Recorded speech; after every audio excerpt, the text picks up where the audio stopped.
This will be part 2 of Raphaelson's concept of the eye's long-term behavior as a dynamic system.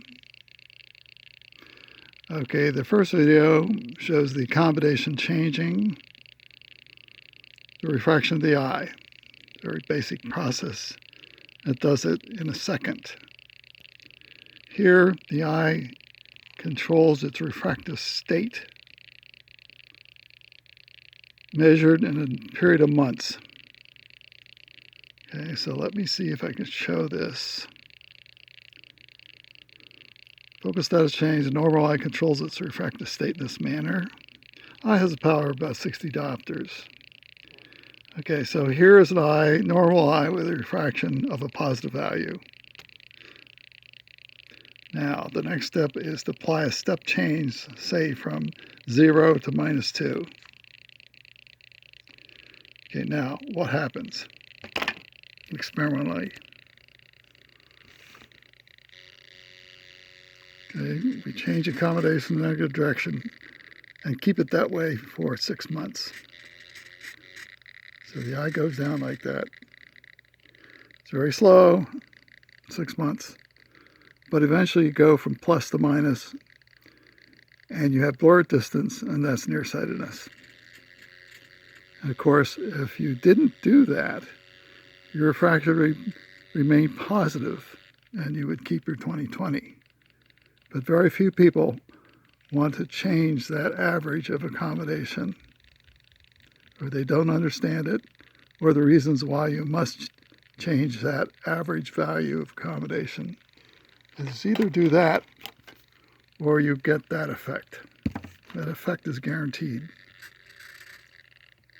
from the primate data.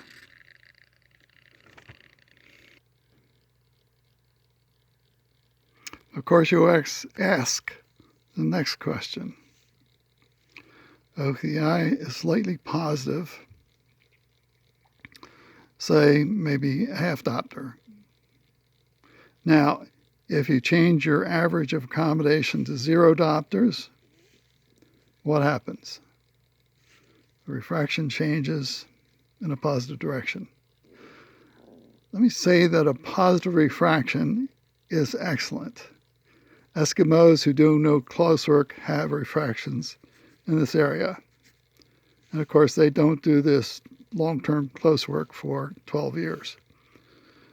So people who say that a positive refraction is some sort of medical defect are totally wrong. It's not that way at all. You want your refraction to measure slightly positive. So if you get rid of your near environment, never let it get down that far, keep it close to 0 diopters, and of course we discussed using the plus lens when you're at 20/40, and your refraction will go slightly more positive. And of course, but this does mean a person wise enough to actually do it. You really have to stop this process before you get down to 20/40. I hope you enjoy this video. This is for Jacob Raphaelson's knowledge of wisdom, but the final analysis, he could only help his child. He could not really help anybody else, because this level of knowledge is something that most people do not want. They don't want to understand it, and they do not want to do it. So I'll leave that up to you. Thank you.